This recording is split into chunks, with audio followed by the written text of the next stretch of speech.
السلام عليكم ورحمة الله وبركاته. الحمد لله نحمده ونستعينه ونستغفره ونعوذ بالله من شرور أنفسنا ومن سيئات أعمالنا.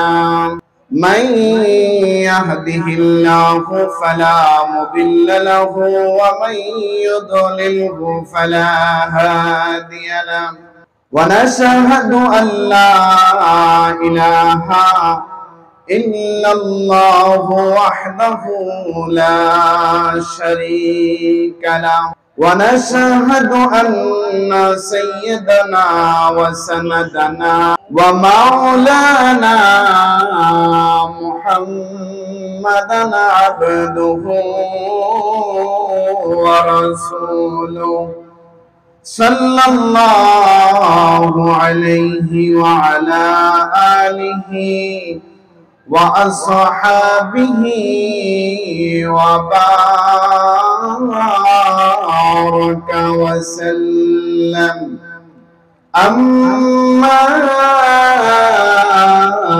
بعد فأعوذ بالله من الشيطان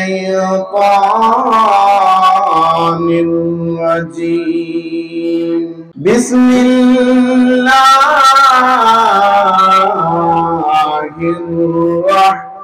الرحمن الرحيم. ألا إن أولياء الله لا خوف عليهم ولا هم يحزنون. وقال تعالى إنما يخشى الله من عباده العلماء. وقال تعالى ورفعنا لك ذكرك. وقال تعالى مخبرا وآمرا إن الله وملائكته يصلون على النبي يا أيها الذين آمنوا صلوا عليه وسلموا تسليما. صلى الله على محمد صلى الله عليه صلى الله على محمد صلى الله. الصبح بدا من طلعته والليل دجى من وفرته. صلى الله وعلى محمد صلى الله صلى الله على محمد صلى الله. محمد سيد الكونين والثقلين والفريقين من عرب ومن عجم. صلى الله وعلى محمد صلى الله وسلم. صلى الله على محمد صلى الله সবাই বলেন আলহামদুলিল্লাহ। সুলতানুল আউলিয়া সৈয়দ হযরত পীর শাহ শরীফ জিন্দানি আল বাগদাদি রাহমাতুল্লাহি আলাইহি 120তম ইসালে সওয়াব মাহফিলে উপস্থিত সম্মানিত আলেম ওলামা এবং সম্মানিত মুসল্লিয়ানে কেরাম, তিনটা দিক নিয়ে কথা বলবো ইনশাআল্লাহ। প্রথম কথা বলবো ওলি আল্লাহদের সম্পর্কে, আলেমদের সম্পর্কে, তারপর টপিক হবে সাধারণ মানুষদের সম্পর্কে। সর্বপ্রথম আল্লাহর মহান ওলি জিন্দান শহর থেকে, কোন শহর? জিন্দান শহর থেকে ওই সময় রাজা বানু সিং, আজকে আমরা বলে থাকি আউলিয়া কেরামরা নাকি শুধু তাদের দরবার নিয়ে পড়ে থাকে, আউলিয়া কেরামরা নাকি মুরিদদের নিয়ে পড়ে থাকে। খুব আশ্চর্য লাগে, একদল ভণ্ড আছে, ওদের কথা আমরা বলি। ভণ্ডদের সাথে হক্কানীদের কোনো সম্পর্ক, ভালো মানুষের সাথে পাগলের কোনো সম্পর্ক। খেয়াল করবেন, আপনারা বুঝতে পারছেন আমি কি বোঝাতে চাইছি। রাজা ভানু সিং নওগাঁতে উনি শাসন করতেন। নওগাঁ মুসলমানদের উপর অত্যাচারের স্ট্রিম রোলার চালাতো রাজা ভানু সিং। এলেমটা কয় প্রকার? দুই প্রকার। আল ইলমু ইলমান তাসনিয়া সিগা, এলেমটা দুই প্রকার, একটা কালবি ইলম, একটা জবানি ইলম। আমরা আলেমরা যেটা অর্জন করেছি এটা হচ্ছে জবানি ইলম, মুখস্থ শক্তির মাধ্যমে, মুখস্থ শক্তির মাধ্যমে, ব্রেইন ভালোর মাধ্যমে আমরা যেটা অর্জন করছি এটা ইলমে জাহির। এটা কি? ইলমে জাহির। ইলমে বাতিনও আছে। হাদিস শরীফ আপনি খুলে দেখেন, আল্লাহ রাসূল বলেন উনজিলাল কুরআনু আলা সাবাতি আহরুফিন লিকুল্লি আয়াতিন মিনহা যাহরুন ওয়া বাতনুন। সুবহানাল্লাহ।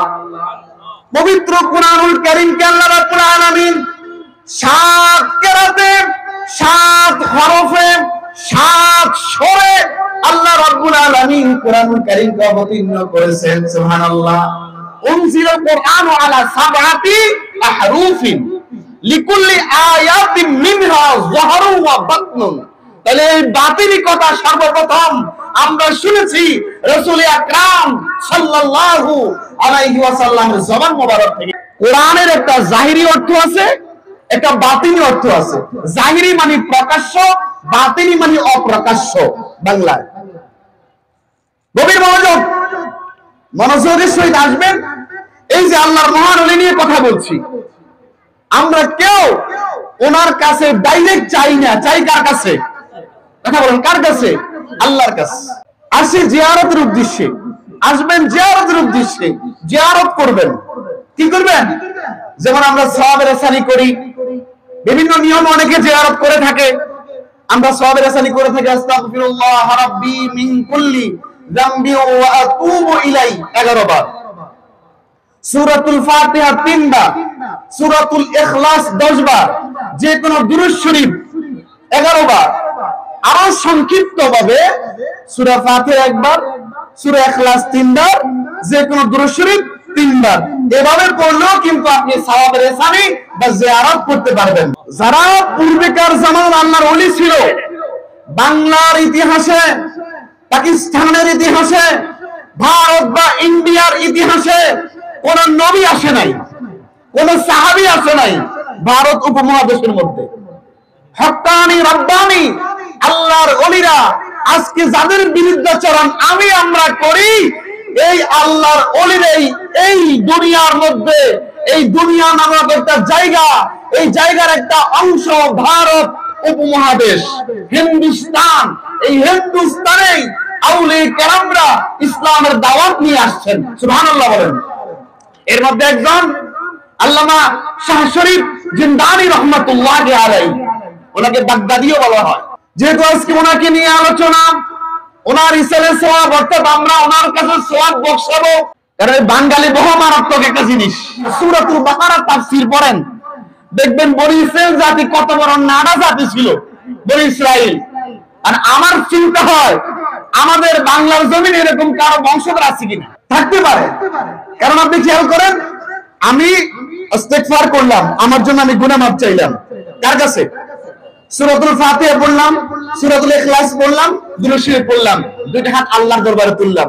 আল্লাহ আমি যা কিছু করলাম ইহার ভুল ত্রুটি ক্ষমা করে দিয়ে আপনি মাফ করে দেন, কবুল করেন। সুবহানাল্লাহ। কাকে বলতেছেন? কোন মাজারওয়ালাকে বলেন? কথা বলেন, মাজারওয়ালাকে বলেন না। বলতেছি আল্লাহ এতক্ষণ পর্যন্ত আমরা যা কিছু পড়লাম সমস্ত কিছুর ভুল ত্রুটি ক্ষমা করে দিয়ে আপনি কবুল করেন।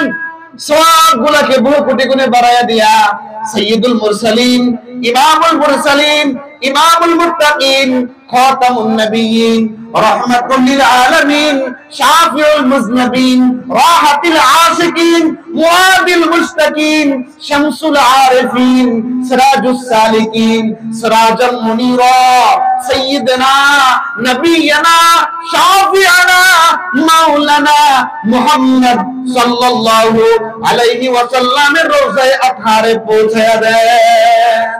এরপর বলুন পরওয়ারদিগার খাস করে সাহাবী, তাবেঈ, তাবে তাবেঈন, আতবায়ে তাবী, উলামায়ে মুতাকাদ্দিমিন, মুতাআখিরিন, সালফে সালেহিন সকল মুসলমানদের কবরে হাদিয়াগুলো আল্লাহ আপনি পৌঁছায়া দেন। খেয়াল করেন, এরপর বলবো পরওয়ারদিগার যেই তোমার ওলির সামনে দাঁড়ায় আছি, তোমার মহান ওলির মাজারে তুমি হাদিয়াগুলো পৌঁছায়া দাও। সুবহানাল্লাহ। তাইলে এখানে আপনি কার কাছে চাইছেন? বলেন কার কাছে? শিক্ষিত মানুষ, এখন বুঝা সহজ, প্রত্যেকটা ঘরে ঘরে শিক্ষিত মানুষ আছে। মানুষ আমার ঘরে মিডিয়া দ্বারা ভুল বুঝা। তাহলে চাইতেছেন কার কাছে? আল্লাহর কাছে। এরপর কিছুক্ষণ পরে আপনি তো আপনার জন্য দোয়া করেন নাই, শুধু সবার জন্য দোয়া করতেছেন। বলেন পরওয়ারদিগার তোমার মহান ওলি যে শুয়ে আছে উনি যে তোমার বন্ধু এটা আমরা জানি, ওনার উসিলা করে, কোরআনুল কারীমের উসিলা করে, তোমার হাবিবের উসিলা করে, তোমার রহিম রহমান নামের উসিলা করে আল্লাহ তুমি আমার জীবনের গুনাহগুলো ক্ষমা করে দাও, তুমি আমার বিপদ দূর করে দাও আল্লাহ, তুমি আমার মুসিবত দূর করে দাও, তুমি আমার রিজিকের ব্যবস্থা করে দাও আল্লাহ। কার কাছে বলতেছেন? ওনারা হচ্ছে ওয়াসিলা। ওনারা কি? ওসিলা। এই যে আল্লাহর ওলি শাহ শরীফ জান্দানী রহমাতুল্লাহি আলাইহি, ওনার ইসলামের সওয়াব মাহফিলে আমরা আসলাম। আল্লাহর মহান ওলি ইসলামের জন্য কতটা ত্যাগ করেছেন যদি আপনি আমি জানতে পারি আমাদের গায়ের লোম শিহরে উঠবে। আজকে বলে ওলি আল্লাহর কোনো অবদান নাই। আরে ভাই, ওনাদের যদি অবদান না থাকতো আমার আপনার 14 গোষ্ঠী, আমি, আমরা, আপনারা সবাই নাইটা হিন্দু থাকতাম। শাহ শরীফ জান্দানী রহমাতুল্লাহি আলাইহি নওগাঁয় আগমন করলেন জিন্দান শহর থেকে। কোন শহর থেকে? ওনাকে আল্লাহ রাব্বুল আলামিন ইলহাম করলেন। নবীদের ক্ষেত্রে মুজিজা, ওয়ালিদের ক্ষেত্রে কারামত, নবীদের ক্ষেত্রে ওয়াহি, ওলিদের ক্ষেত্রে ইলহাম। সুবহানাল্লাহ। এগুলো বুঝতে হবে। এজন্য জ্ঞান দরকার। এজন্য কি দরকার? জ্ঞান অর্জন দরকার। জ্ঞান অর্জন করতে গিয়া ঘাড়তরামি করলে চলবে না। যতদূর পর্যন্ত অর্জন শেষ না হবে ততদূর পর্যন্ত আমার কথা নাই, আগে আমি অর্জন করি। আল্লামা শাহ শরীফ জান্দানী রাহমাতুল্লাহি আলাইহি উনি আল্লাহর হুকুমে এই বাংলার নওগাঁর অবস্থা জানতে পারলেন, রাজশাহীর অবস্থা জানতে পারলেন। জানতে পারার পরে ওই জায়গায় শাসন করতে হিন্দু রাজা বানু সিং, এটা গুগলে আজকে সার্চ দিবেন, ওনার নাম নিয়ে পাওয়া যাবেন। বানু সিং যখন মুসলমানদের উপর অত্যাচারের স্টিম রোলার চালায়া দিল, মুসলমানদের কঠিন অবনতি, যে কয়েকজন মুসলমান আছে কঠিন অবনতি, এমন মুসিবতে আল্লাহর ওলি দ্বীনের দাওয়াত নিয়ে তাবলীগ করতে আসছে। আজকে আমরা তাবলীগ করি মসজিদ টু মসজিদ। নো, তাবলীগ হবে মসজিদ থেকে মন্দিরে, মসজিদ থেকে গির্জায়, মসজিদ থেকে পেগুডা, মসজিদ থেকে ইহুদি, নাসারা, খ্রিস্টান, কাফের, বেঈমানদের আড্ডাখানার মধ্যে তাবলীগ করতে হবে। ওইটা করি না কেন? মায়ের খামু। মসজিদে মসজিদে করি কেন? বিরিয়ানি খেতে পারুন। সহজ ভাষা। আল্লাহর ওলি তাবলীগ করতে আসছেন। এই যে উনি শাহ শরীফ জান্দানী রহমাতুল্লাহ আলাইহি তাবলীগ করতে আসছেন। আইসা হুজুরকে ঢুকতে দিবে না। হুজুরের সাথে গুটি কয়েকশো মানুষ কিংবা তার চাইতেও কম। এবার হুজুর যে আসলেন, ওই গুগল মৌলবীদেরকে বলি বাবা গুগলে সার্চ দিয়ে পাইবা হুজুর যে আসছেন হেলিকপ্টারে আসেন নাই, হুজুর আসছেন বাঘের উপর উঠে। কিসে? বাঘের উপরে উঠে হুজুর আসলেন। কারণ ওলি আল্লাহ সর্বপ্রথম তরোয়াল হাতে নেয় না। গভীর মনোযোগ, তরোয়াল হাতে নেয় না। খেয়াল করেন, হাতে আছে অজগর সাপ। কি আছে? অজগর সাপ। এটাকে লাঠি বানাইছেন। কি বানাইলেন? লাঠি। হুজুর বসলেন ভাগের উপর, বৈশা এই অজগর সাপরে বানাইছেন লাঠি বা চাবুক। আঘাত করে ওটা হাঁকায়া যায়। রাজা ভানু সিং এর যখন রাজপ্রাসাদের সামনে বাঘ দাঁড়ায় জোরে হুঙ্কার দিছে, রাজা তার পুত্রদেরকে নিয়া, রাজা তার গোষ্ঠী অর্থাৎ পরিবারকে নিয়া ছোট নৌকা করে নদীতে নামছে। কোথায় নামছে? নদীতে। হুবহু ঘটনাটা পাবেন। নদীতে নামলো। নদীতে নাই না, আত্মহুতি দিছে। দুইটা রাওয়ায়াত বর্ণনা পাওয়া যায়। তার দুই ছেলে পরবর্তীতে ওখান থেকে বাইসে আইসা হুজুরের হাতে তওবা করে মুসলমান হয়েছে, ইসলাম ধর্ম গ্রহণ করেছে। আরেকটা রাওয়ায়াত হলো ওনার দুই ছেলে, উনি স্ত্রী মেয়ে সহ উনি নদীতে আত্মবিসর্জন দিয়েছেন। যেহেতু ওনারা হিন্দু, কি দিয়েছেন? কথাটা এভাবে হবে, আত্মবিসর্জন। বিনা যুদ্ধে আল্লাহ রাব্বুল আলামিন নওগাঁর রাজ্য শাহ সিরাজউদ্দিন দানি রহমাতুল্লাহ আলাইহি দিয়ে দিয়েছেন। এই যে আমার এই যে এলাকা, মুরব্বীরা আসেনি, 100 বছর বয়সের মুরব্বী আছে কিনা জানি না, কিংবা তার থেকে কম, আমাদের সর্বোচ্চ 5 পুরুষ উপরে যাবেন। আমি, আপনি, আপনার বাবা, আপনার দাদা, বড় আব্বা, তার বাবা, তার উপরে দেখবেন তারা মুসলমান নাকি হিন্দু। এই আমাদেরকে মুসলমান বানাইলেন কারা? আজকে তাদের বিরুদ্ধাচরণ করি আমরা। হ্যাঁ, একদিক থেকে ঠিক আছে। কোন দিক থেকে?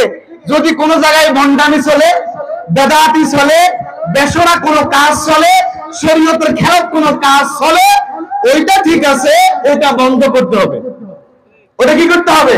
আর ওই জায়গায় চললে এই আলেম সমাজ আমরা যারা আছি, আমরা আসতাম না। এখানে আমি আইসা এখনো পর্যন্ত কোন ভণ্ডামি আমার চোখে পড়ে নাই। আপনার চোখে পড়ছেনি? এখন আসেনি? এখানে কেউ সেজদা করে নাকি? খেয়াল করেন, আপনাদের ওদিকে কেউ সেজদা করতেছে না তো? কেউ কি ওনার কাছে ডাইরেক্ট চাইতেছে আল্লাহর বাদ দিয়া? এই জন্য ওলিদের কাছে আসবেন জিয়ারত করতে। আশা করি আমি বুঝাইতে পারছি। ওলি আল্লাহদের লাগবে আমাদের। ওলি আল্লাহদের কি? আমাদের লাগবে। তবে বলেন হুজুর, এখন তো কত শ্রেণীর ওলি আল্লাহ, আমরা কাকে ধরবো, কাকে ছাড়বো? আমি বললাম, বাবারে, 1000 টাকার নোটের কিন্তু জাল হয়, 10 টাকার নোটের জাল হয় না। হয়নি? নোটের জাল হবে 1000 টাকার, 10 টাকার কেউ জাল করবে না। কারণ 10 টাকা দিয়ে একটা চিপস পাওয়া যায়। 1000 টাকা থাকলে 1 কেজি গোস্ত পাবেন, সাথে 1 কেজি চাউল কিনেও আরো টাকা থাকবে। কথা বলেন না কেন?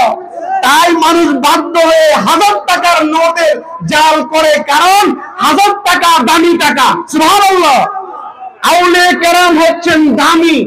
মানুষকে 3 শ্রেণীতে ভাগ করা হয়েছে। কয় শ্রেণী? 1 শ্রেণী সাধারণ মানুষ, 2 নম্বর শ্রেণী হচ্ছে আলেম ওলামা, তাদের কথা কোরআনে আছে, সাধারণ মানুষের কথা কোরআনে আছে, একটা শ্রেণী। 2 নম্বর হচ্ছে আলেম ওলামা, তাদের কথাও কোরআনে আছে।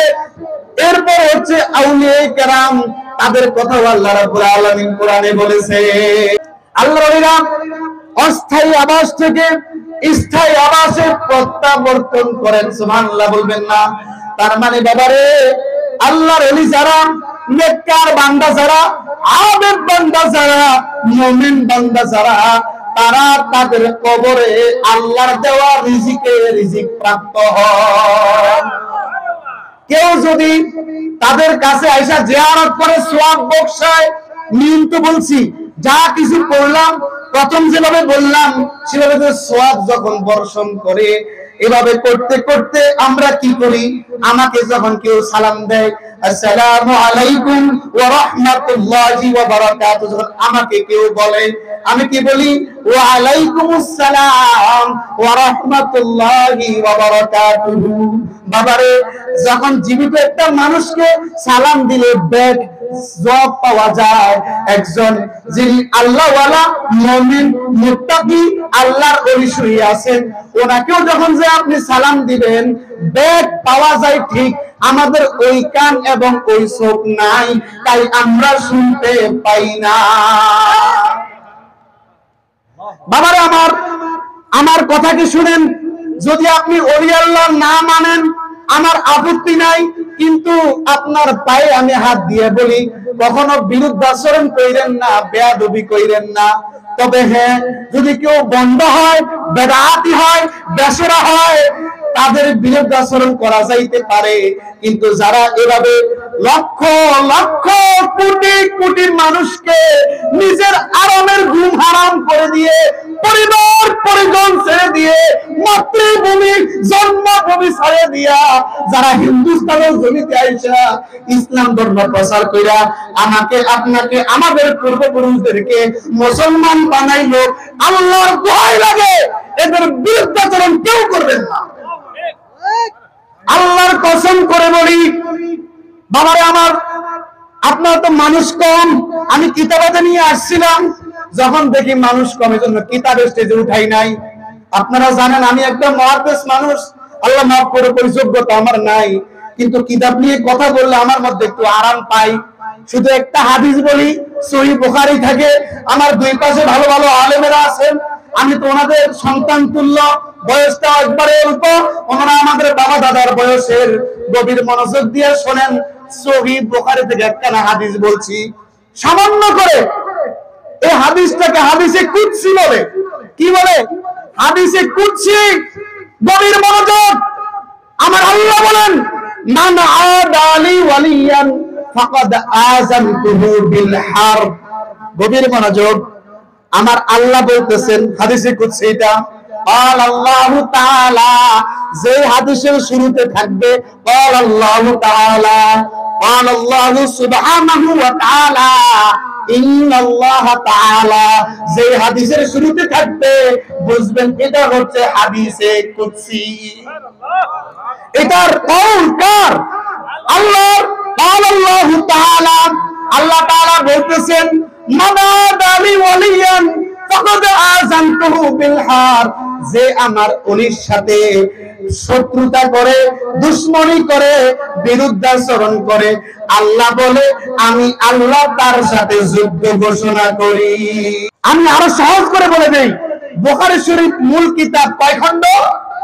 2 খণ্ড। জেলদে সানি দ্বিতীয় খণ্ডের মধ্যে আপনি পেয়ে যাবেন, মান আদালি ওয়ালিয়ান ফাকাদ আযানতুহু বিল হারব, যে আল্লাহর ওলির সাথে বিরুদ্ধাচরণ করে, শত্রুতা করে, কটাক্ষ করে, আল্লাহ রাব্বুল আলামিন তার বিরুদ্ধে যুদ্ধ ঘোষণা করেন। সুবহানাল্লাহ বলবেন না? বাবা আমার গভীর মনোযোগ। আমরা আল্লাহর মহান ওলির কদমে আসছি, যদি ভালো না লাগে বাসায় যাব, ঘোরাগাড়ি করে চলে যাব, সাবধান, কোন অবস্থাতে বেয়াদবি কইরেন না। মনে রাখবেন, এখন টের না পাইলেও ঠিক কিছুদিন পর আপনি ঠিকই টের পাবেন। বাবারে, এই হাদিস দ্বারা কি বুঝলেন? আমার আল্লাহ নিজের কথা, যে আল্লাহর ওলির বিরুদ্ধাচরণ করবে, আল্লাহ তার বিরুদ্ধে যুদ্ধ ঘোষণা করে, এটার একটা ব্যাখ্যা আমি নিজে বলে থাকি।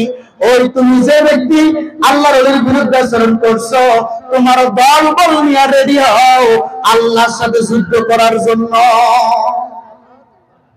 খেয়াল করছেন? আমরা কিন্তু হাসতে হাসতে বিরুদ্ধাচরণ করি। আজকে আমি একটা দুঃখের কথা বলবো শেষ দিকে, বুঝছেন? একটা বড় একটা মাদ্রাসায় গেছি, আমাদের এলাকার মধ্যে একটা বড় মাদ্রাসায় আজকে গেলাম। যদি এলাকায় যেহেতু আসছি, দেখা করতে গেলাম, শুধু নাম থেকে বাইর করতে দেরি।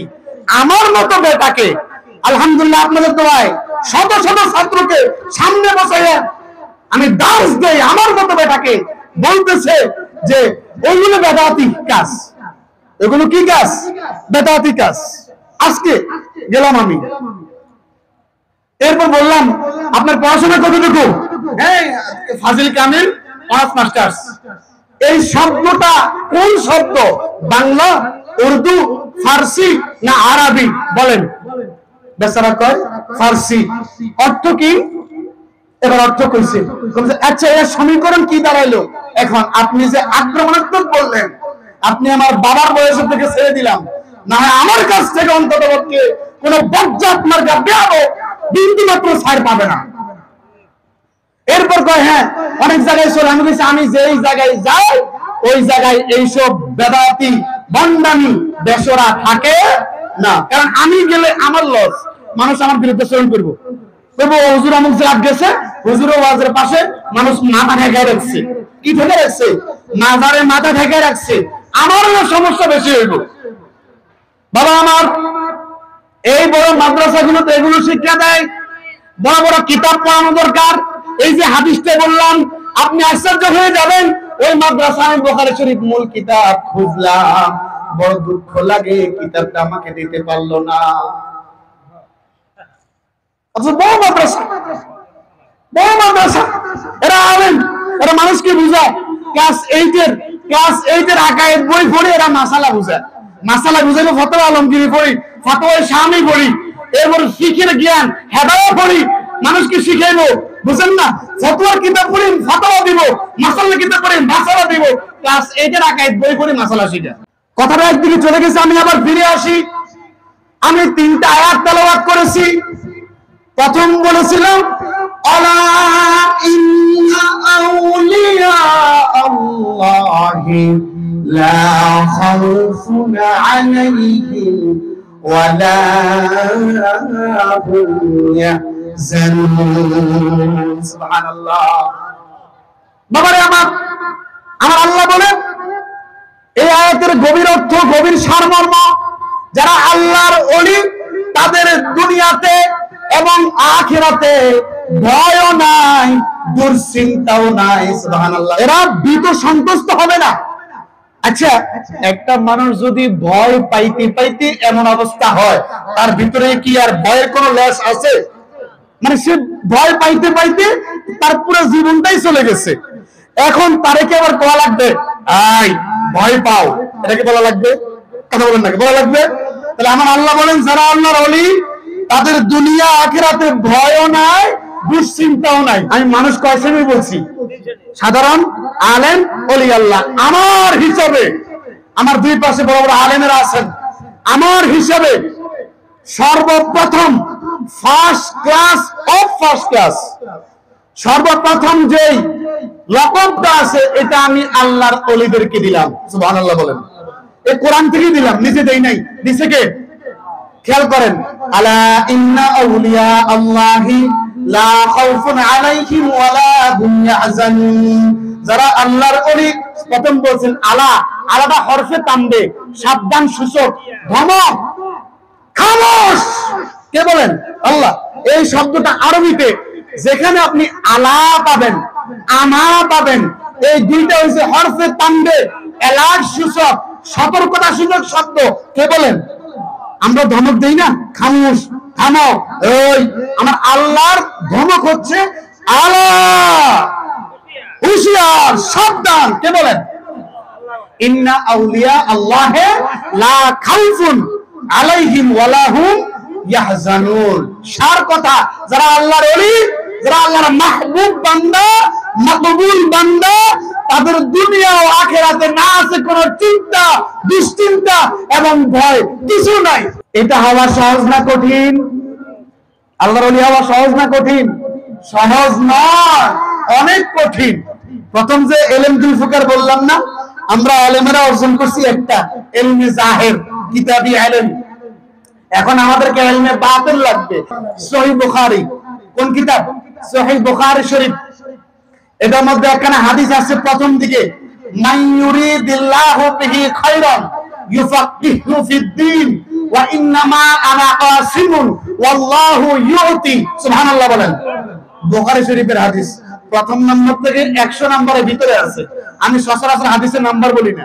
মান ইউরিদিল্লাহু বিহি খায়রান ইউফাক্কিহু ফিদ্দীন ওয়া ইন্নামা আনা কাসিমুন ওয়াল্লাহু ইউতি। এখানে আছেন ইলমে জাহির আর ইলমে বাতিনটা কি জিনিস? আমার আল্লাহ যার কল্যাণ চান, আমার আল্লাহ যার মঙ্গল চান, আমার আল্লাহ যার ভালো চান, তাকে আল্লাহ ইলম দান করেন। কোন ইলম? দ্বীনের দ্বীনের সূক্ষ্ম থেকে সূক্ষ্ম নিখুঁত জ্ঞান, নির্ভুল জ্ঞান আল্লাহ রাব্বুল আলামিন দান করেন। এই জ্ঞানের নাম হচ্ছে ইলমে ফিকহ। সুবহানাল্লাহ বলেন। এজন্য ফকিহ সবাই হইতে পারে না। এই ইলমে ফিকহের জ্ঞান আল্লাহ ইমামে আযম আবু হানিফাকে দিয়েছেন, ইমাম শাফি রাহমাতুল্লাহ আলাইহিকে দিয়েছেন, ইমাম মালিক রাহমাতুল্লাহ আলাইহিকে দিয়েছেন, ইমাম শাফি রাহমাতুল্লাহ আলাইহিকে দিয়েছেন, ইমাম বুখারী, ইমাম মুসলিম, আবু দাউদ, ইমাম তিরমিজি, নাসাই এবং ইবনে মাজাহ সহ শত শত উলামায়ে কেরাম, মুফাসসির, মুহাদ্দিস এবং কি ফকিহ এদেরকে আল্লাহ দিয়েছেন। তবে আমাদের এই জামানাতে আইসা এটা কমতেছে। এটা কি করতেছে? কিভাবে? আলেমকে উঠে নেওয়ার মাধ্যমে এলেম উঠে যাচ্ছে। এখন এই যে ওনারা যারা আছে ওনাদের পরের স্তর আমরা, ওনারা যেভাবে কিতাবাদি পড়ে আসছে হয়তো আমরা ওই ছাপে পড়া আমরাও পড়ছি। আর এখন আইসা মানুষ ফেসবুকে যায়, গুগলে যায়, প্লে স্টোরে যায়, যারা কিতাব বাইর করে পড়ে আমি তো বড় আলেম। আর আলেমের দরকার কি? এই জন্য কইছে গুগল মৌলবী, কিছু হইলে গুগলে সার্চ দেয়। এই জন্য গুগলে সার্চ দিলে বিপদে পড়বেন। ৩-৪টা নয় ১০-১২টা মত পাইবেন। এবার কোনটা ধরবেন, কোনটা ছাড়বেন? কোনটা ধরে কোনটা ছাড়বেন? মূল কিতাবের তাফসীর বাদ দিয়া ওই বাংলা আছে, আপনারা এফ সার্চ দিয়ে কোরআনের তাফসীর চলে আসবে। বাবা দুঃখ লাগে। এজন্য আমরা যেখানে যাই কিতাব খুলে কথা বলি, এলেম উঠে যাচ্ছে। আর সবাই কয় কিতাবী আলেম নাই। আরে ভাই তুমি খুঁজে পাও না? কিতাবী আলেমরা সব মজলিসে যায় না। এই এলেমগুলো উঠে যাচ্ছে। এজন্য দুইটা পায়ে হাত দিয়ে বলি, প্রথম যাবেন, তারপর দেখবেন, তারপর বুঝবেন, ভালো না লাগলে চলে যাবেন। ভালো না লাগলে কি করবেন? চলে যাবেন। আমি যে এতক্ষণ কথাগুলো বলতেছি একটা হাদিসের বাইরে বললাম। আমার আল্লাহ যার কল্যাণ চান তাকে দ্বীনের সূক্ষ্ম থেকে সূক্ষ্ম নিখুঁত জ্ঞান, নির্ভুল জ্ঞান, তত্ত্ব জ্ঞান দান করেন। মান ইউরিদিল্লাহু বি খায়রান ইউফাক্কিহু ফিদ্দীন। দ্বীনের সূক্ষ্ম থেকে সূক্ষ্ম নিখুঁত জ্ঞান, নির্ভুল জ্ঞান আল্লাহ দেন। এবার আসেন, আমরা অনেকে বলি আল্লাহ রাসূল মরে পচে শেষ হয়ে গেছে, নাউজুবিল্লাহ বলেন। এই মুসলমান পাওয়া যায়, এরকম বক্তব্য স্টেজে পাওয়া যায়। বাবারে এই হাদিস দ্বারা কি বলে খেয়াল করেন। আল্লাহ রাসূল বলেন ওয়া ইন্নামা আনা কাসিমুন ওয়াল্লাহু ইউতি। আল্লাহ রাসূল বলে আমি রাসূল হচ্ছি বন্টনকারী। আমি রাসূল। ওয়া ইন্নামা আনা কাসিমুন, কাসিম মানে হচ্ছে বন্টনকারী। বুখারীর হাদিস। মিছা হইলে জিহ্বাটা এখন নগদে কাটে দিয়ে যাব, আল্লাহর কসম। এখন নগদে কেটে দিলাম এই জিহ্বা দিয়ে, আর কথা বলবো না। ওয়া ইন্নামা আনা কাসিমুন, রাসূল বলেন আমি কাসিম। কাসিম মানে বন্টনকারী। আর দেয় কে? এই হাদিসের মধ্যে আছে ওয়াল্লাহু ইউতি। কে দেয়? আল্লাহ রাব্বুল আলামিন আল্লাহর হাবিবকে দেন। আর আল্লাহর হাবিব মুহাম্মদ রাসূলুল্লাহ সাল্লাল্লাহু আলাইহি ওয়াসাল্লামের কলব মোবারক থেকে উম্মতে মুহাম্মাদীর যাদেরকে আল্লাহ ভালোবাসেন, যাদের ভালো আল্লাহ চান, যাদের কল্যাণ আল্লাহ চান, তাদেরকে রাসূলের কলব থেকে ইলম দেওয়া হয়। আল্লাহ ডাইরেক্ট দিতে পারতেন না? ডাইরেক্ট দিতে পারতেন না আল্লাহ? তো আল্লাহ এখানে এত বড় ইয়া লাগালেন কেন? মান ইউরিদিল্লাহু বি খায়রান ইউফাক্কিহু ফিদ্দীন। মান ইউরিদিল্লাহু বি খায়রান, আল্লাহ যার কল্যাণ চান, এটা একটা বৃত্ত। মান ইউরিদিল্লাহু বিহি খায়রান, আল্লাহ যার কল্যাণ চান, হ্যাঁ, ইউফাক্কিহু ফিদ্দীন, তাকে আল্লাহ ইলমে ফিকহের জ্ঞান, দ্বীনের সূক্ষ্ম থেকে সূক্ষ্ম নিখুঁত জ্ঞান, নির্মূল জ্ঞান দেন। তাহলে দ্বিতীয় বৃত্ত, প্রথম দ্বিতীয়, খেয়াল করেন। তাহলে তো আল্লাহ ডাইরেক্ট দিয়ে দিতে পারতেন, ডাইরেক্ট এই যে এই থেকে এই। তাহলে আল্লাহ আবার এদিকে গেলেন কেন? ওয়া ইন্নামা আনা কাসিমুন, রাসূল বলে আমি রাসূল হচ্ছি বন্টনকারী। এই যে একটা বৃত্ত, এই একটা বৃত্ত আল্লাহ রাব্বুল আলামিনের পক্ষ থেকে রাসূলের কাছে আসলো। রাসূলুল্লাহ সাল্লাল্লাহু আলাইহি ওয়াসাল্লাম বলেন আমি হচ্ছে বন্টনকারী, দেয় আল্লাহ। আর এই রাসূলুল্লাহ সাল্লাল্লাহু আলাইহি ওয়াসাল্লামের পক্ষ থেকে উম্মতের কলবে চলে আসে। এই ব্যক্তিদের, ওই ব্যক্তিদের ওয়াজে ফিতনা পাবেন না, মারামারি পাবেন না, কাটাকাটি পাবেন না, বেদাতি পাবেন না, ভণ্ডামি পাবেন না। ওই ব্যক্তিদের ওয়াজে। কথা কি বুঝতে পারছেন? খেয়াল করেন কত সাংঘাতিক কথা। আমি কোরআন এবং সহিহ হাদিস থেকে কথা বলছি। তাইলে প্রথম বললাম আয়াত, আল্লাহর ওলি যারা, তাদের দুনিয়া ও আখিরাতে ভয়ও নাই, দুশ্চিন্তাও নাই, নিশ্চিন্তে আছে ওরা। সুবহানাল্লাহ বলেন। 2 নম্বর একটা আয়াত পড়লাম আমি ভূমিকাতে, ইন্নামা ইয়াখশাল্লাহা মিন ইবাদিহিল উলামা।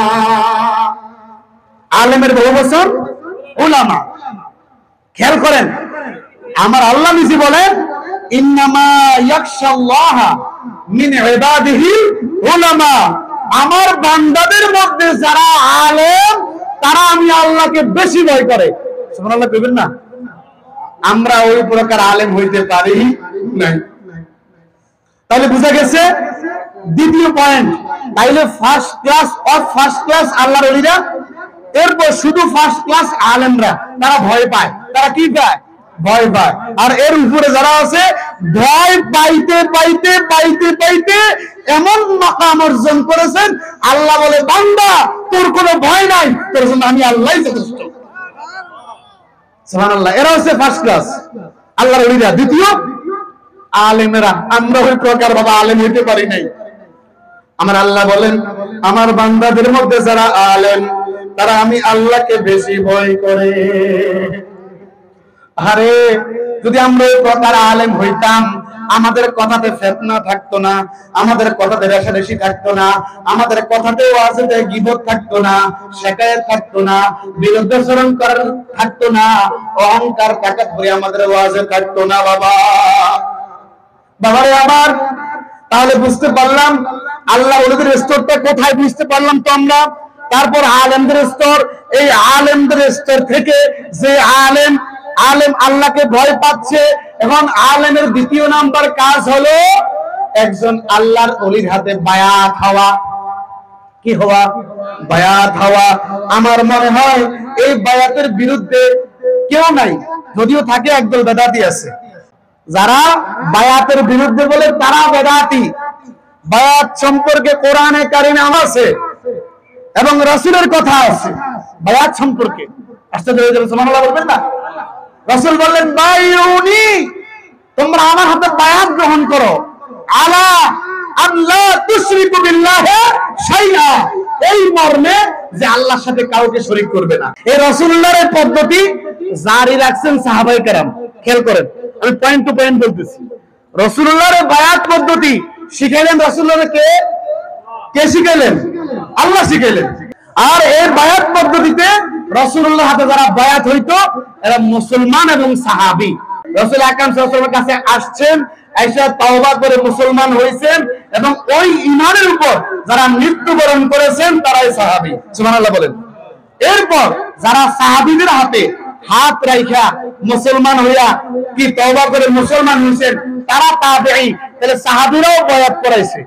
বায়াত সাহাবী, তাবেঈ, তাবে তাবেঈন, উলামা মুতাকাদ্দিমিন, মুতাআখিরিন, সালাফ, খালাফ বা সালফে সালেহিন, চার মাযহাবের ইমাম।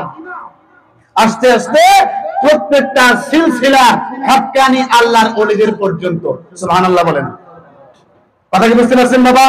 এগুলো নিয়ে কখনো ফিতনা করেন না। আসবে এমন মুসিবতের সময় আসবে, এটা রাসূল জানতেন। রাসূলুল্লাহ কি জানাইলেন? আল্লাহ রাসূলুল্লাহকে জানায়া দিলেন এরকম সময় আসবে, আসলে কি করতে হবে এটার কথা বলে দেওয়া আছে। পূর্বেকার আলেমদের অনুসরণের জন্য বলা আছে। যে আলেমের কথাগুলো পূর্বেকার আলেমদের সাথে মিল খাবে, সেই আলেমের কথাগুলি গ্রহণযোগ্য। আর যে আলেমের কথাগুলো পূর্বেকার আলেম, ওলামা, ওলি, আউলিয়া, স্কলারদের বিপরীত, ওইগুলো পরিত্যাজ্য। কথা কি বুঝতে পারছেন? এটা আমার কথা নয়। তাইলে হাদিস দ্বারা বুঝতে পারলেন, ওয়া ইন্নামা আনা কাসিমুন ওয়াল্লাহু ইউতি, আল্লাহ রাসূল বন্টনকারী আর আল্লাহ হচ্ছে দাতা। সুবহানাল্লাহ বলেন। বাবা আমার, এই যে আপনি রাসূলের আনুগত্য যদি করেন, যদি রাসূলের আনুগত্য যদি আপনি করেন রে বাবা, তাহলে আপনি আল্লাহর আনুগত্য করবেন। রাসূলের আনুগত্য করার জন্য আমাকে আপনাকে হক্কানি রব্বানি আলেমদের সোহবতে যাওয়া লাগবে। ওই যে পূর্বেকার সাথে মিল, এরকম আলেমদের সোহবতে যখন যাবেন, ওই আলেম আপনাকে কিতাব থেকে জ্ঞান শিক্ষা দিবে। জ্ঞান শিক্ষা দেওয়ার পরে রে বাবা, বলবে তুমি ইলমে শরীয়ত অর্জন করেছো, ইলমে তাসাউফের জ্ঞান অর্জন করা ফরজ। ইলমে শরীয়তের পাশাপাশি ইলমে তাসাউফের জ্ঞান অর্জন করাও কি ফরজ। আমি ফরজ বলে থাকি, কারণ ইলমে শরীয়ত অর্জন করে আমরা ওইটার একবারে ক্যান্সেল করে দেই। এখানে একটা ইমাম মালিকের একটা কথা আছে, যে ব্যক্তি শুধু ইলমে তাসাউফের জ্ঞান অর্জন করলো, শরীয়ত অর্জন করলো না, তাকে কাফের পর্যন্ত বলেছেন। কি বলেছেন? কাফের পর্যন্ত বলেছেন। আর যে ইলমে শরীয়ত শিখলো, ইলমুত তরিকত বা ইলমে তাসাউফ বা আত্মার জ্ঞান শিখলো না, সে ফাসিক, মানে গুনাহগার। আসেন প্র্যাকটিক্যাল বুঝাই। আল্লাহর ওলিদের কাছে কেন যাবেন আর ডাক্তারের কাছে কেন যাবেন? ডাক্তারের কাছে যাই না, গ্যাস্ট্রিক, আলসার, ফোড়া, বাগি, ডায়াবেটিস যখন হয় আমরা দৌড়ায় যাই ডাক্তারের কাছে। কোথায় যাই? ডাক্তার ডাক্তার আমার একটু চেক আপ করেন, আমি শেষ। যখন আপনার ডায়াবেটিস হয়েছে, বেটা অর্ধেক শেষ, মানে মরে গেছে, যেটা থাকি বেটা অর্ধেক শেষ, ডায়াবেটিস। এবার ডাক্তার তার ওষুধ দেয়, ভাত মাফি দেয়, বইয়ের চাপ দেয়, চাপ দিয়া তাকে দেওয়া হয় যে তুমি এতটুকু খাইবা, এতটুকু খাইবা, ব্যায়াম করবা। ডাক্তার দেয়, সে পাগলের মতো মেনটেন করে, মেনটেন করলে সে সুস্থ হয়ে যায় মোটামুটি। এটা কি কন্ট্রোলে থাকে? কি থাকে? ডায়াবেটিস কন্ট্রোলে থাকে। এবার আমাদের মধ্যে যেহেতু কোরআন থেকে হাদিস থেকে বললাম, প্রত্যেকটা বিষয়ের কোরআন হাদিসের ব্যাপারে একটা প্রকাশ্য, একটা অপ্রকাশ্য, একটা জাহিরি, একটা বাতিনি। জাহিরি আমরা কিতাব থেকে অর্জন করলাম। আমাদের দেহের দুইটা দিক আছে। কয়টা দিক? একটা জাহিরি, একটা বাতিনি। আমাদের রোগও দুইটা। কইবেন যে হুজুরে আল্লাহ একটা বড় করে বন্ধ বানাইছে, বন্ধ বানাইছে, হুজুর রোগ দুইটা কতদিন হইলো? খেয়াল করেন, পাইবেন। আই বন্ধন, আপনারাও বন্ধন, খেয়াল করেন। দুইটা রোগ আছে আমাদের, একটা জাহিরি অর্থাৎ প্রকাশ্য, জাহির শব্দের অর্থ প্রকাশ্য, আর একটা বাতিনি মানে অপ্রকাশ্য। রোগ কি? ওই যে গ্যাস্ট্রিক, আলসার, বাগি, ফোড়া, ক্যান্সার, ডায়াবেটিস, এগুলো হচ্ছে জাহিরি প্রকাশ্য রোগ। বাতিনি রোগ হচ্ছে হিংসা, বিদ্বেষ, অহংকার, রিয়া, তাকাব্বুরি, ফখর, পরনিন্দা, গীবত, শেখায়েত, চগলখড়ি, মুনাফিকি, সমস্ত আকাম কুকামের মেন্টালিটি এবং চিন্তা চেতনা, এগুলো হচ্ছে অন্তরের রোগ, আত্মার রোগ। বুঝতে পারছেন? এইটাকে মুক্ত করতে হবে না? কথা বলতে হবে না? একটা দুইটা উদাহরণ দিয়ে খেয়াল করেন। আল্লাহ রাসূল বলেছেন, আল্লাহর যে বান্দা বান্দির মধ্যে হিংসা আছে, কি আছে? হিংসা। যার মধ্যে হিংসা আছে, হিংসা তার নেক আমলগুলোকে জ্বালায়া পুরায়া ছাই করে দেয়। কি করে দেয়? হিংসা। আবার খেয়াল করেন, হিংসা রোগ নেই, বলেন হিংসা রোগ কি না? কথা বলেন না, এইমাত্র বললাম জাহিরি রোগ, ওই যে জ্বর, গ্যাস্ট্রিক, আলসার, ক্যান্সার, বাগি, ফোড়া, এরপর আরো যত আছে, ডায়াবেটিস, এগুলো জাহিরি রোগ, মানে প্রকাশ্য রোগ, দেহের প্রকাশ্য, দেহের উপরিভাগের রোগ, উপরিভাগের। এটার জন্য চিকিৎসা আছে, চিকিৎসা নিলে ভালো হবো, ভালো হবো। আর ভিতরের মানে আত্মার, আত্মার রোগটা কি? হিংসা করা, অহংকার করা। এই অভ্যাসগুলো আমাদের আসেনি? আমাদের কারো নাই, খালি আমার আছে, ঠিক না? হিংসা আসেনি আমাদের মধ্যে? বলো, বলেন বাবা। হিংসা, অহংকার, রিয়া। নামাজের মধ্যে যখন মানুষ, আমি কত বড় হুজুর, একেবারে কাইল তেল ভাঙ্গি ধীরে ধীরে সেজদা, আল্লাহু আকবার, কাঁদতে কাঁদতে সেজদা, মানে মানুষ দেখুক আমি কত মজাদার সুন্দর ইবাদত করি। এটা রিয়া, ইবাদতের মধ্যে রিয়া, ইবাদতের মধ্যে কি? রিয়া।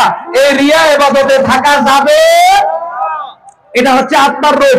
হিংসা, বিদ্বেষ, অহংকার, রিয়া, তাকাব্বুরি, ফখর, পরনিন্দা, গীবত, শেখায়েত, চগলখড়ি, মুনাফিকি, এগুলো আমাদের মধ্যে আসেনি? বলেন। এই রোগটাকেও আমাদের আত্মা থেকে ডিলিট করতে হবে। এই ডিলিট করতে হলে যেই এই রোগ সম্পর্কে অভিজ্ঞ, যিনি এই বিষয়ে পড়াশোনা করে ডিগ্রি অর্জন করেছেন, তার কাছে যেতে হবে। এই আত্মার রোগের ডাক্তার হচ্ছে হক্কানি রব্বানি আল্লাহর ওলিরা। আমাদের মধ্যে হিংসা আসেনি? রাসূল বলেন, যার মধ্যে হিংসা আছে তার নেক আমলগুলোকে হিংসা জ্বালায়া পুরাইয়া ছাই করে দেয়। তাহলে এই যে এখন আমি মাগরিবের নামাজ পড়লাম, সুন্নাত পড়লাম, নফল পড়লাম, যা যা ওজিফা পড়লেন আমরা পড়লাম, এখন আমাদের মনে হিংসা আছে, হিংসা করলাম, নেক আমলগুলো আছে আছে খেয়াল করেন। এবার আসেন, আল্লাহ রাসূল বলছেন যার ভিতরে অহংকার আছে, অহংকার ঈমানকে নষ্ট করে দেয়। কি কে নষ্ট করে দেয়? অহংকার ঈমান নষ্ট করে। আমাদের মধ্যে অহংকার নাই? আলেমের এলেমের অহংকার, ইংলিশ প্রফেসরগিরির অহংকার, বাদশা রাজার রাজত্বের অহংকার, সেনাবাহিনী তার সেনাবাহিনীর পাওয়ারের অহংকার, দোকানদার তার ব্যবসায়ীর অহংকার, ভিক্ষুক তার বেশি ভিক্ষা করতে পারে, বেশি পাওয়ারফুল ভাবে চাইতে পারে, ভ্যানসেন করতে পারে, তার অহংকার আছে, আছে না? প্রত্যেকটা পয়েন্টে আছে। এই অহংকারটা অন্তরের রোগ। এই অন্তরের রোগটা পরিশুদ্ধ করার জন্য যে আত্মার ডাক্তার কামেল আল্লাহর ওলি, তাদের কাছে যেতে হবে। গিয়ে কি করবেন? গিয়ে বায়াত হবেন। বায়াতের প্রথমে তওবা করা। আমি তওবা করতেছি আমার জীবনে জানা অজানা, ইচ্ছা অনিচ্ছায়, গোপনে প্রকাশ্যে, যৌবনের চঞ্চলতা, রক্তের গরমে, বন্ধু বান্ধবের আড্ডায় পড়ে, রাতের আধারে, দিনের আলোতে, পরিবেশ পরিস্থিতির শিকার হয়ে আল্লাহ যত গুনাহ করছি আপনি মাফ করেন। কাকে বলতেছেন? তবে হাতটা রাখছেন কার হাতে? একজন আল্লাহওয়ালা বুজুর্গ ব্যক্তি, শায়েখ পীর সাহেবের হাতে হাত রেখে ওয়াদা করতেছেন। কিন্তু কথাগুলো বলতেছেন কাকে? কথা বলতেছেন কাকে? আল্লাহকে বলতেছেন। ডাক্তারের কাছে এসে চেকআপের জন্য আপনি পরীক্ষা দিয়ে দিলেন, পরীক্ষা, এটা পরীক্ষা। এরপর আল্লাহর ওলি বলল, আপনি তওবা করলেন, বলেন বায়াত। এবার বললেন ওনাদের যে সিলসিলা রাসূল আকরাম সাল্লাল্লাহু আলাইহি ওয়াসাল্লাম থেকে সাহাবী, তাবেঈ, তাবে তাবেঈ, এরপর সাইর ইমাম, আস্তে আস্তে বর্তমান যিনি দায়িত্বে আছেন হক্কানি আল্লাহর ওলি, এভাবে বলবেন। বলার পরে বাবা 5 ওয়াক্ত নামাজ পড়িও। কোন হক্কানি আল্লাহওয়ালা আল্লাহর ওলি নামাজ ছাড়া প্রথমে আপনাকে কিছুর নির্দেশ দেবে না। প্রথম নামাজ। বাবা রমজানের রোজাগুলো রাখিও, সম্পদ থাকলে বছর বছর যাকাত দিও, হজ করিও। সম্পদ না থাকলে গরিব হলে নিয়মিত 5 ওয়াক্ত নামাজ পড়িও, রমজানের রোজাগুলো রাখিও। তারপর 5 ওয়াক্ত নামাজের পর সুন্নত আমলগুলো করিও। সুন্নত নামাজ, কি নামাজ? সুন্নত নামাজগুলো পড়িও। তারপর এই যে হাদিসটা আমি বললাম বুখারী থেকে, মান আদানি ওয়ালিয়ান ফাকাদ আযানতুহু বিল হারব, এই হাদিসের শেষ দিকে বলা আছে বান্দা ফরজ ইবাদতের পাশাপাশি নফল ইবাদত দ্বারা আল্লাহর নৈকট্য, আল্লাহর কর্বিয়ত, আল্লাহর ভালোবাসা হাসিল করতে পারে। ফরজ লাগবে, ওয়াজিব লাগবে, সুন্নত লাগবে, তারপর অতিরিক্ত হিসেবে নফল। মাগরিবের পরে 6 রাকাত আউয়াবিন, কয় রাকাত? 6 রাকাত আউয়াবিন মাগরিবের নফল ইবাদত। এটা আল্লাহর ওলি নিজেরাও পড়ে, ওনার ভক্তদেরকে পড়তে বলে। আর যে বলে না বলতে হবে, সে আল্লাহর ওলি নয়, সে ইবাদতে ফাঁকিবাজ। ইবাদতে কি বাজ? ফাঁকিবাজ। আর ফরজ মানবে, হিসাব নিজে, ওয়াজিব মানবে, সুন্নত মানবে, আমল করবে, আগের গুলো মানবে, আমল করবে, অতিরিক্ত নফল ইবাদত করবে। যার নফল রেগুলার মিস যায় তার সুন্নতে ঘাটতি আছে, যার সুন্নতে ঘাটতি আছে তার ওয়াজিবে ঘাটতি আছে, যার ওয়াজিবে ঘাটতি আছে তার ফরজে ঘাটতি আছে। খেয়াল করেন, কোন হক্কানি আল্লাহওয়ালা, এই যে যার কদমে আমরা ছুটে আসছি, ওনাকে আল্লাহ রাব্বুল আলামিন এমন পাওয়ার দিয়েছেন। আরে ভাই, গরু একটারে যখন কোরবানির দিন হতে যায়, গুড়াই লাতি মারে, কথা কোন না কা? এই জায়গায় এই শাহ শরীফ জিন্দানি রহমাতুল্লাহ আলাইহি বাঘের উপর বসে, এটা আমাদের কাছে শুনতে অবাক হইলেও এটা আপনিও পারবেন, আপনিও এটা অর্জন করতে পারবেন। কিভাবে অর্জন করতে পারবেন? ফরজ, ওয়াজিব, সুন্নাত, নফল আমলগুলো রেগুলার করবেন। তার পূর্বে একজন হক্কানি শায়েখের হাতে হাত রেখে ওয়াদাবদ্ধ হবেন, বায়াত হবেন, হয়ে নিয়মিত আমলগুলো করে যাবেন। আল্লাহ রাব্বুল আলামিন আপনাকে পছন্দ করবেন, আপনার ভালো আল্লাহ চাইবেন। এবার রাসূলের কাছে ইলম দেওয়া আছে, রাসূলুল্লাহ এটা আপনার মাঝে বন্টন করে দিবেন। বাবা আমার, এই যে পদ্ধতি, আমার বাংলার জমিনের মধ্যে কোন নবী আসে নাই, রাসূল আসে নাই। আমার বাংলার জমিন, পাকিস্তানের জমিন, ভারতের জমিন, এটাকে হিন্দুস্তান বলা হয়, দিনটাকে ভারত উপমহাদেশ বলা হয়। এখানে আসছেন আল্লাহর ওলিরা। আমাদের পূর্বপুরুষদেরকে, আমাদের পূর্বপুরুষরা ছিল জাইল্লা নাইটটা লেংটি পড়তো, মাছ ধরতো। এই পূর্বপুরুষদেরকে ওরা কালিমার দীক্ষায় দীক্ষিত করে তারা নামাজের মুসল্লায় লুঙ্গি পরায়া, পাঞ্জাবি পরায়া, টুপি পরায়া, পাগড়ি পরায়া নামাজে দাঁড়া করাইয়া দিয়েছে ওনারা, এই আল্লাহর ওলিরা। আজকেও যদি এই পৃথিবীতে প্রকৃত পক্ষে ওয়ারাসাতুল আম্বিয়া যারা আল্লাহ ওয়ালা, যারা আল্লাহর ওলি, যারা আল্লাহর মুহাব্বতের বান্দা, তাদের দুনিয়ার মধ্যে কোনো লোক থাকবে না। এখন আমরা এমন ওলি দেখি মুরিদের দিকে ঠ্যাংটা এভাবে দিয়ে রাখে, মুরিদ কদম বসি করবে, কদম বসি করলে মুরিদের ভালো আছে নি জিগাইব, কদম বসি না করলে মুখটা এমনি করে রাখে। এমন বন্ড বেদাতি আমরা দেখে থাকি। এবার মুরিদের পকেটের দিকে তাকাবে, মুরিদ পকেটে হাত দিছে কিনা, পকেটে হাত দিয়ে মুরিদ দিয়ে টিস্যু বাইর করে ওই পীর বন্ডকে ভোগায় কি ভোগান দেয়, কি দেয় বাবারে আমার। এখানে আরেকটা মাসআলা আসছে কদম বসি। এই কদম বসিটাকে অনেকে সালাম বলে, সালাম বলা বেদাত। সালাম হচ্ছে আসসালামু আলাইকুম ওয়া রাহমাতুল্লাহি ওয়া বারাকাতুহু। অনেকে কদম বসি করে না, এই পায়ের মধ্যে, এটা নিয়ম এভাবে, পায়ের মধ্যে এভাবে যার কদম বসি করবেন তার চেহারা দিয়ে খেয়াল থাকবে, মাথা নোয়ানো যাবে না, মাথা উঠ করা যাবে না। আজকে আমরা অনেকগুলো ফতোয়া দেখি। আল আদাবুল মুফরাদ, কিতাবের নাম কি? আল আদাবুল মুফরাদ, ইমাম বুখারী সাহেব লিখেছেন। কে লিখছেন? ইমাম বুখারী। ওইখানে হস্তচুম্বন, এই হস্তচুম্বনের কথাও আছে, কদম বসির কথাও আছে। তবে হস্তচুম্বনের চুমা কদম বসিতে এটা নিতে গেলে সেজদা হয়ে যাবে, আর সাধারণ মানুষ এটাকে নিয়ে ফিতনা করবে। তাই কদম বসি যদি করতে হয় মা বাপ নিজের ওস্তাদদেরকে আপনি করবেন, শায়েখকে করবেন কিভাবে? তার চেহারার দিকে এভাবে তাকাইয়া বসবেন। বসাটাও দেখাই দেই। এভাবে বসলেন, এই বা যেভাবে সুবিধা হয়, ধরেন এভাবে বসলেন, এই এই খেয়াল, এভাবে কদম বসি করবেন, এভাবে খেয়ালের পরে এই শুধু এই চুমু, এই এই চুমু, এভাবে আজার গেট দরকার নাই। এই মানে একটা ব্যাগ উঠতই লইলার, এগুলো সব বেদাত। বেদাত কোনটা হেডের মধ্যে আমরা নাই, খালি মানে বক্তাগিরি শিখলে বেদাত বলে। কদম বসি এটা জায়েজ, এটা কি জায়েজ আছে, অনুমোদন আছে, মুস্তাহাব সব। অনেকে এটাকে সুন্নত বলেছেন, আমরা এটাকে মুস্তাহাব বলি, অনেকে এটাকে সুন্নত বলা আছে। সুন্নত বলেন তাও ঠিক আছে, তবে কিভাবে পদ্ধতি?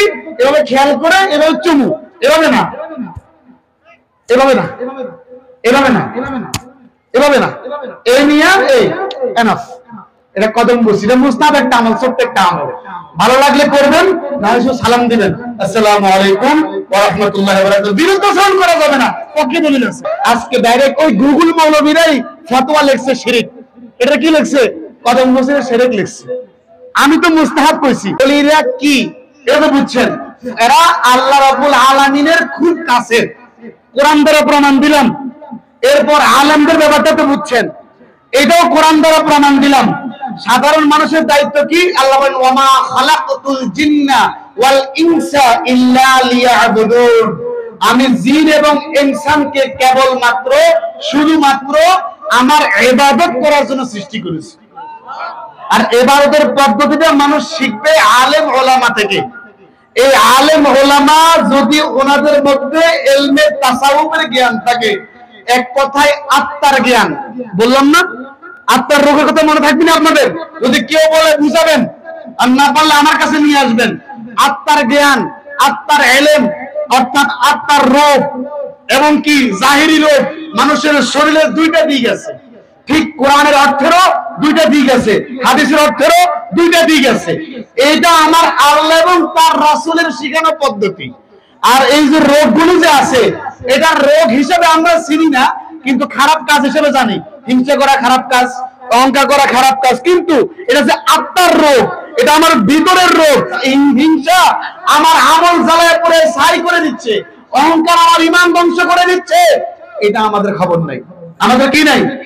এবার বলে একটু খেয়াল করেন, আল্লাহ রাসূল সাল্লাল্লাহু আলাইহি ওয়াসাল্লামের এই নবীওয়ালা কাজ প্রকৃত ওয়ারাসাতুল আম্বিয়া, যারা আল্লাহ ওয়ালা, আল্লাহর ওলি, আলেম বিল্লাহ, আরিফে বিল্লাহ, আল্লাহর ওয়ালা যারা এই কাজটা করবে তাদের উপর অত্যাচারের স্টিম রোলার আসবে, তাদের উপর বেদাতের ফতোয়া আসবে, মুশরিকের ফতোয়া আসবে, কাফেরের ফতোয়া পর্যন্ত মুসলমানে দিবে। কি দিবে? কাফের বলবে। অথচ কোন মুসলমানকে যদি কেউ কাফের বলে থাকে বিনা কারণে, যে ব্যক্তি বলছে সে কাফের হয়ে যাবে, যে বলছে সে কাফের হয়ে যাবে। বাবা আমার গভীর মনোযোগ, এই যে মূল থিম, ওলি আল্লাহদের কাজগুলো প্রকৃতপক্ষে নবী রাসূলগণের কাজ। সুবহানাল্লাহ বলেন। ওলি আল্লাহ শুধু আপনাকে জাহিরি কিতাব বই শিক্ষা দিবে না, আপনার সাথে আপনাকে বলবে এই তোমার আমলে ডিস্টার্ব আছে, তুমি এখন থেকে প্রতিদিন মাগরিবের পরে 1 ঘন্টা জিকির করবা, এরপর ফজরের পর 1 ঘন্টা জিকির করবা, কোরআন তেলাওয়াত করবা, তাসবিহ তাহলিল করবা, এরপর কি দরুদ শরীফ পড়বা। রাসূলের মহব্বতের হতে চান তো? আমরা চাই তো। মাত্র 2টা ওয়ে, এই 2টা ওয়েতে আল্লাহ রাসূলের ভালোবাসা পাবেন। 1 নাম্বার, যত বেশি দুরূদ পড়বেন নবীর তত বেশি কাছে থাকবেন। 2 নাম্বার হচ্ছে যত বেশি সুন্নতের আমল করবেন। খেয়াল করেন, হাদিস শরীফে আছে মান আহাব্বা সুন্নতি ফাকাদ আহাব্বানি ওয়া মান আহাব্বানি কানা মাই ফিল জান্নাহ। আল্লাহ রাসূল বলেন, যে উম্মত, যে উম্মতি আমার সুন্নতের উপর আমল করবে, মান আহাব্বা সুন্নতি, আমার সুন্নতকে ভালোবাসবে, আমার সুন্নতকে মহব্বত করবে, শুধু ভালোবাসা মহব্বতে সীমাবদ্ধ না, কার্যে পরিণত করবে। মান আহাব্বা সুন্নতি ফাকাদ আহাব্বানি, সেজন্য আমি রাসূলুল্লাহকে মহব্বত করলো। আমার রাসূল ডাক দিয়ে বলেন, ওয়া মান আহাব্বানি, যে আমি রাসূলুল্লাহকে মহব্বত করলো, কানা মাই ফিল জান্নাহ।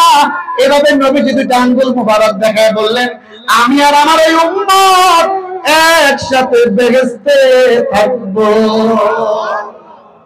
সুন্নাত।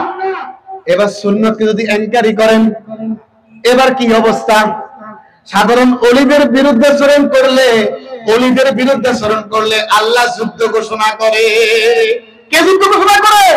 আল্লাহ।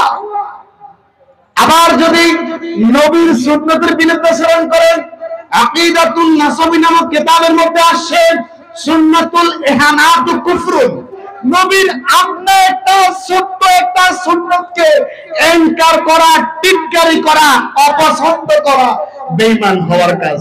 নাউজুবিল্লাহ বলবেন না? অর্থাৎ সার কথা, নবীজির আপনা থেকে আপনার সুন্নতকে নিয়ে টিটকারি করা যাবে না, কি করে হাসাহাসি করা যাবে না। সুন্নতি চুল নবীজি সাল্লাল্লাহু আলাইহি সাল্লামের। সুবহানাল্লাহ বলবেন না? নবীর মহব্বত করা এত সাহস, আমরা সবাই নবীর সেনা, ভয় করি না বুলেট বোমা। ডায়লগ দিই না আমরা? গালের মধ্যে ক্রিম শেপ 1 নাম্বার। 2 নাম্বার আছে ফজর কাজা, জোহর কাজা, আসর কাজা, রাজপথে গিয়ে আমরা সবাই নবীর সেনা, ভয় করি না বুলেট বোমা, নারে তাকবীর। কিও নিজের ভিতরে ইসলাম জারি করছো নিও না তো হুজুর কোনটাই যাও? হুজুর রাষ্ট্রতে কায়েম করব। তা আল্লাহ কোনটা কইছে? আগে নিজের ঘর ঠিক করবে কইছে না সমাজ ঠিক করবে কইছে? এবার আইয়েন, আল্লাহ নিজের ঘরের মানুষরা ঠিক করবে কইছে না নিজেরা ঠিক করবে কইছে? কু আনফুসাকুম ওয়া আহলিকুম নার। আমার আল্লাহ বলেন, আল্লাহর জাহান্নামের আগুন থেকে আগে তোমরা নিজে বাঁচো, এরপর তোমাদের পরিবার আহালদেরকে বাঁচাও। কথা কি বুঝতে পারতেছেন? যদি আমি নবীর সেনা দাবি করি, নবীর সাল্লাল্লাহু আলাইহি ওয়াসাল্লামের সুন্নতি দাঁড়িয়ে আমার মুখে আছে কিনা দেখতে হবে। যদি আমি নবীর সুন্নতকে আমার গালে না রাখতে পারি, কিসের মুনাফিক মুসলমান আমি? আপনারা কি রাগ করেন? যেটা ভাই হাত দিয়ে রাগ করেন না। এবার আসেন, নবীজি আমার পাশে আলেমরা আছে এবং অন্যান্য আলেম যদি আপনাদের আশপাশে অবশ্যই আছে, জিজ্ঞাসা করেন। আমি নিজে হাদিস গবেষণা করে দেখলাম, রাসূলুল্লাহ সাল্লাল্লাহু আলাইহি ওয়াসাল্লাম 3 বার থেকে 4 বার, হয় 3 না হয় 4 বার উনি মাথা মুন্ডন করেছেন, মাথা কামাইছেন। কামানো বললে বেয়াদবি, আল্লাহর নবীর শানে আমরা শব্দগুলো ব্যবহার করতে চাই না। বলি মাথা মুন্ডন করেছেন হজ উমরার সময়। হজ উমরার সময় আল্লাহ রাসূল তিনি মাথা মুন্ডন 3 থেকে 4 বার সর্বোচ্চ পাওয়া যায়, বা 3 বার মাথা মুন্ডন করেছেন। এই ছাড়া যৌবন থেকে, কোন থেকে, নবীজি সাল্লাল্লাহু আলাইহি সাল্লামের শিশুকাল থেকে নবীজি সাল্লাল্লাহু আলাইহি সাল্লাম পর্দা করা পর্যন্ত, নবীজির ক্ষেত্রে সম্মান দিয়ে কথা বলতে হবে। নবীজির ক্ষেত্রে বলবেন রওজায়ে আতহার। কি বলবেন? রওজায়ে আতহার। আর ওলিদের ক্ষেত্রে বলবেন মাজার। কি বলবেন? আমার আপনার বেলায় কবর, জিনিস একটাই, এই মাটির নিচে শোয়া, কবর, কবর দেওয়া। কিন্তু আমার নবীকে আল্লাহ রাব্বুল আলামিন সবার উপরে রাখলেন। দলিল কোরআন। আমার আল্লাহ বলেন ওয়ারাফা'না লাকা যিকরাক হাবিব, আমি আপনার আলোচনাকে, আমি আপনার জিকিরকে, আমি আপনার স্মরণকে বুলন্দ করেছি। কতটুকু করেছেন একমাত্র আল্লাহ জানেন, আর কেউ জানে না। আমি কিভাবে গাইবো আমার নবীর শান, আমি কিভাবে বয়ান করব আমার নবীর শান, এতটুকু বলি। আল্লাহর পরে সম্মান, তাজিম, তাকরীমের জায়গা মুহাম্মদুর রাসূলুল্লাহ সাল্লাল্লাহু আলাইহি ওয়াসাল্লাম। যেই পর্যন্ত না আল্লাহর সাথে শিরক হয়, খেয়াল করে এটা পয়েন্ট, যেই পর্যন্ত না আল্লাহর সাথে শিরক হয় ওই পর্যন্ত ভালোবাসা, তাজিম করা, তাকরীম করা যাবে। সুবহানাল্লাহ বলেন। শিরকের পর্যায়ে চলে গেলে যাবে না, কারণ আল্লাহ রাব্বুল আলামিনের সিফাত এক ও অভিন্ন। সুবহানাল্লাহ বলবেন না? আল্লাহর সাথে কারো শান মিলে, আল্লাহ এক, কুল হুয়াল্লাহু আহাদ, অর্থাৎ কুল হুয়াল্লাহু আহাদ। আল্লাহ হাবিবকে আল্লাহ বলেন, হাবিব আপনি বলুন আল্লাহ এক ও অদ্বিতীয়, আল্লাহুস সামাদ। আল্লাহর কি নাই? আল্লাহ মুখাপেক্ষী, আল্লাহ কারো মুখাপেক্ষী নয়। আমরা সবাই আল্লাহর মুখাপেক্ষী। লাম ইয়ালিদ ওয়া লাম ইউলাদ, তিনি কাউকে জন্ম দেন নাই এবং কারো হতে জন্মগ্রহণ করেন নাই। ওয়া লাম ইয়াকুল লাহু কুফুয়ান আহাদ, আল্লাহ সমকক্ষ, এটা কে কইছে? ডাইরেক্ট কথা, আল্লাহ সমকক্ষ কেউ নাই। তাই ওই পর্যন্ত আল্লাহর কি করা লাগবে? আল্লাহর ওই পর্যন্ত ইবাদত করবেন। আল্লাহর ইবাদতের সময় সীমা, আল্লাহ রাব্বুল আলামিনের হুকুম আহকাম শেষ অবধি পর্যন্ত। আর নবীর বেলায় আসলে যে পর্যন্ত আল্লাহ শিরক হবে ওই জায়গায় স্টপ। শিরক হওয়ার আগ পর্যন্ত, আগের জায়গা পর্যন্ত নবীজিকে মহব্বত, ভালোবাসা, তাজিম, তাকরীম করা যাবে। আর যখন শিরকের পর্যায়ে চলে আসবে নেমে যাবেন, কারণ এখানে আল্লাহ নিজের ক্লিয়ারেন্স দিয়ে দিয়েছেন। এই জন্য যদি এখানে সীমানা বুঝাই দিব, সীমানা পার হইলে তারপর বন্ধ করিয়ে। নবী সাল্লাল্লাহু আলাইহি ওয়াসাল্লাম 3 প্রকারের চুল রাখতেন মাথায়। সমস্ত চুলগুলোকে বড় করে এনে কানের লতি পর্যন্ত, সমস্ত চুলগুলোকে বড় করে এনে কানের লতি এবং কাঁধ এর মাঝামাঝি, সমস্ত চুলগুলোকে বড় করে এনে কাঁধ সর্বশেষ সীমানা, এর নিচে গেলে কাটতে হবে। এর থেকে বড় হলে মাকরুহ হবে। কি হবে? মাকরুহ হবে। এরা বন্ড, বেদাতি, বেশরা এগুলো করে থাকে। হক্কানি যারা আহলুস সুন্নাত ওয়াল জামাত, অর্থাৎ যারা আল্লাহ ওয়ালা, আল্লাহর মহব্বতের বান্দা, নবীর আশিক, এদের সীমানা কাঁধ পর্যন্ত। অনেকে বলে থাকেন এখানে একটা হাড্ডি আছে না, বরাবর এই হাড্ডি শেষ সীমানা, অর্থাৎ কাঁধ অবধি পর্যন্ত লাস্ট, এর নিচে নামলে কাটতে হবে। কথাকে বুঝেন? এটা সুন্নতি চুল। আমি যাই রাখছি, আল্লাহর কসম করে বলি, আমার 2টা দরখাস্ত আমার আল্লাহর কাছে। আল্লাহ আমি যখন আটকে যাব হাসরের মাঠে, বলুন পরওয়ারদিগার তোমার হাবিব মুহাম্মদ সাল্লাল্লাহু আলাইহি ওয়াসাল্লামের সুন্নতি দাড়ি রাখছি। আল্লাহ এই চুলগুলো রাখছি তোমার হাবিবের মহব্বত, আল্লাহর কসম। আমি কিন্তু এই চুল রাখার সময় চিন্তা করছি এবং নিয়ত করছি, আমি যদি হাসরের মাঠে আটকে যাই, রাসূলের সুন্নত দিয়া আমি আল্লাহর কাছে দরখাস্ত পেশ করব। কারণ হাদিস আছে, বললাম মান আহাব্বা সুন্নতি, রাসূল বললেন যে আমার সুন্নতকে মহব্বত করলো, ফাকাদ আহাব্বানি, সে আমি রাসূলুল্লাহকে মহব্বত করলো। ওয়া মান আহাব্বানি, আর যে আমি রাসূলুল্লাহকে মহব্বত করলো, নবীজি এভাবে বললেন, কানা মাই ফিল জান্নাহ, আমি আর আমার উম্মত একসাথে বেহেশতে যাবে থাকবো। একটু আগে ইবারত বলছি, সুন্নাতুল ইহানাতু কুফরুন, যে সুন্নাতকে নিয়ে টাক্কারি করবে, মস্কারি করবে, সে কাফের হয়ে যাবে। শামাইলে তিরমিজিতে পড়েছি, তোমার হাবিবের চুলগুলো কেমন ছিল আমি পড়ে জেনেছি, তোমার হাবিবের মহব্বতের চুলগুলি রাখলাম আল্লাহ, এই চুলগুলোর উসিলা তুমি আমাকে জান্নাতুল ফেরদাউস দিও। আল্লাহর কসম করে বলি, এবার বলছি আমি শেষ আপনাদের একটা কথা বলি, বাবা আল্লাহর ওলিদের কাছে আসবেন, জিয়ারত করবেন, কিন্তু সাবধান, সেজদা দেওয়া যাবে, সেজদা দেওয়া যাবে না। সেজদার মালিক একমাত্র কে? আল্লাহ রাব্বুল আলামিন। বাবা আমার যা কথা বলছি যদি আপনারা কষ্ট পেয়ে থাকেন ক্ষমা করে দিয়েন, আমার জন্য দোয়া করবেন। আসসালামু আলাইকুম ওয়া রাহমাতুল্লাহি ওয়া বারাকাতুহু।